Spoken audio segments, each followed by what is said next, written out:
اعوذ باللہ من الشیطان الرجیم بسم اللہ الرحمن الرحیم۔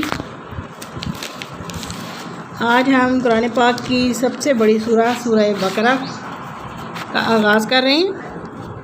بقرہ کا مطلب عربی زبان میں گائے ہے۔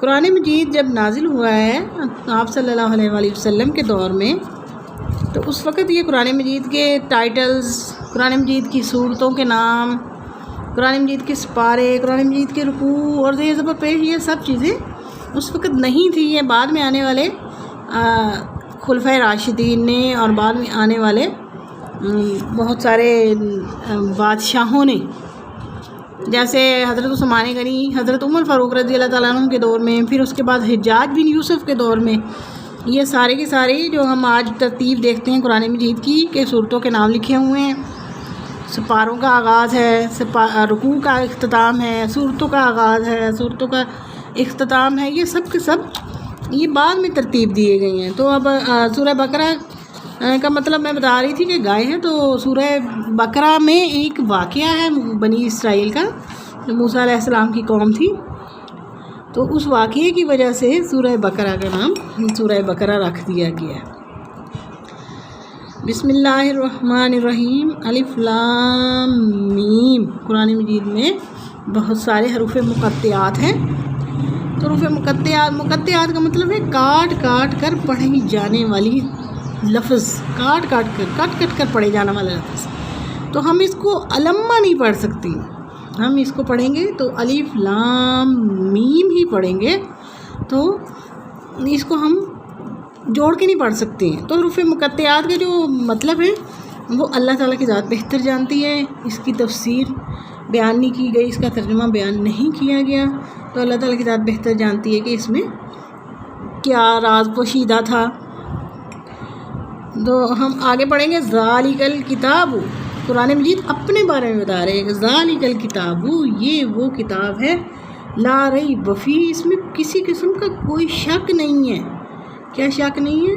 کہ یہ کتاب جو ہے وہ اللہ تعالیٰ کی نازل کردہ کتاب ہے، اس میں کوئی شک نہیں ہے کہ یہ انسانی کلام نہیں ہے، یہ اللہ تعالیٰ کی طرف سے نازل کردہ کتاب ہے، جیسی کہ دوسری الہامی کتابیں توریت، زبور اور انجیل اللہ کی طرف سے، اللہ کے چنے ہوئے لوگوں کی طرف، انبیاء علیہ السلام کی طرف نازل فرمائی گئی، اسی طرح قرآن مجید بھی ہے جو کہ اللہ کے نبی حضرت محمد صلی اللہ علیہ وآلہ وسلم کی طرف نازل کی گئی، اور اس میں کوئی شک نہیں ہے کہ یہ وہ کتاب ہے کہ یہ ہدی للمتقین، پرہیزگاروں کے لیے اس میں ہدایت ہے۔ ایک تو اس میں کوئی شک نہیں کہ یہ اللہ کا کلام ہے، انسانی کلام نہیں ہے، اور دوسرا یہ کہ یہ پرہیزگاروں کے لیے ہدایت، کس کے لیے؟ متقین۔ اب متقی کون ہے؟ متقی کون لوگ ہیں؟ سوال یہ پیدا ہوتا ہے، متقی کون لوگ ہیں؟ ہاں، اب ہم پہلے سورہ فاتحہ پڑھی تو اس میں ہم نے پڑھا اہدنا الصراط المستقیم، سوال پیدا ہوا، ہدایت دے ہمیں صراط مستقیم کی طرف، تو سوال پیدا ہوا صراط مستقیم کیا ہے؟ تو قرآن مجید ایسی کتاب ہے جو اپنے ہر سوال کا جواب خود اپنے اندر ہی دے دیتی۔ یہ قرآن مجید کا اسلوب بیان ہے، یہ قرآن مجید کا معجزہ ہے کہ یہ کوئی بھی کسی قسم کا الہام نہیں چھوڑتی، ابہام نہیں چھوڑتی، اس میں یہ ہر چیز کو تفصیل سے بیان کر دیتی۔ اب قرآن کہہ رہا ہے، سورہ بقرہ کھولیے، پہلی آیت ہی ہے یہ ہدی للمتقین، یہ ہدایت ہے پرہیزگاروں کے لیے۔ پرہیزگار کون لوگ ہیں؟ میرے علم میں نہیں ہے پرہیزگار کون لوگ ہیں۔ قرآن جو الہامی کتاب ہے، اب وہ اس کو میرے لیے شعبے میں چھوڑ کے نہیں جا رہی ہے، بلکہ اس کو بعد میں میرے لیے اس کو اچھی طرح کھول کر بیان کر رہی ہے کہ الذین یؤمنون بالغیب، یہ وہ لوگ ہیں جو غیب پر ایمان لاتے ہیں۔ میرا الہامی دین اسلام جو ہے سارا کا سارا غیب پر کھڑا ہے، اللہ ہمیں نظر نہیں آ رہا، ٹھیک؟ قرآن مجید جس پر نازل ہوا وہ خوش قسمت لوگ جو آپ صلی اللہ علیہ وسلم کے دور میں تھے، ان لوگوں نے دیکھا اس کے بعد قیامت تک کے آنے والے لوگ حضرت محمد صلی اللہ علیہ وآلہ وسلم پر بن دیکھے ایمان لائیں گے۔ آپ صلی اللہ علیہ وآلہ وسلم نے ہمیں بتایا کہ جو نیک لوگ ہوں گے وہ جنتی ٹھہرائے جائیں گے، جو نیک عمل کریں گے، اور جو برائیوں کی طرف جائیں گے وہ دوزخ میں جائیں گے۔ نہ ہم نے جنت کا وجود دیکھا، نہ ہم نے دوزخ کا وجود دیکھا، لیکن ہم ان دونوں چیزوں پر ایمان لاتے ہیں۔ غیب پر ایمان، ہمارا ایمان ہے، ہمارے پاس کرامن کاتبین ہمارے اوپر ہے، متعین کیے گئے ہیں، جو ہمارے نیکیوں اور برائیوں کو، ہر چیز کو لکھ رہے ہیں، ہمارے اعمال نامے کے ذرے ذرے، چھوٹے سے چھوٹے عمل کو بھی لکھ رہے ہیں۔ ہمیں تو وہ نظر نہیں آ رہے۔ غیب پر ایمان، فرشتے نہیں نظر آ رہے، غیب پر ایمان۔ قیامت کا دن نظر نہیں آ رہا، غیب پر ایمان۔ حشر کا دن نظر نہیں آ رہا، لیکن ہمیں یقین ہے کہ حشر کا دن آئے گا۔ قیامت نظر نہیں آ رہی، لیکن ہمیں یقین ہے کہ قیامت آئے گی۔ اللہ نظر نہیں آ رہی، لیکن ہمیں یقین ہے کہ اللہ تعالیٰ کی ذات موجود ہے جو ساری دنیا کو چلا رہی ہے، اور ایک دن ایسا ہوگا کہ وہ اس دن کا مالک بھی وہی ہوگا، سب کو جزا اور سزا بھی وہی دے گا۔ غیب پر ایمان۔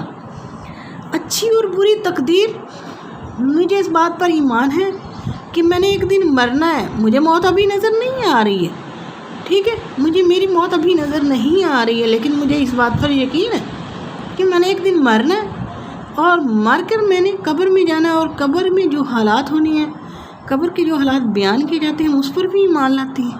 غیب پر ایمان، ٹھیک ہے۔ اب ہدی للمتقین، ہدایت ہے پرہیزگاروں کے لیے۔ مطلب پرہیزگار کون لوگ؟ وہ لوگ جو غیب پر ایمان لاتے ہیں۔ سب سے پہلی پرہیزگاروں کی نشانی ہو گئی غیب پر ایمان لانا۔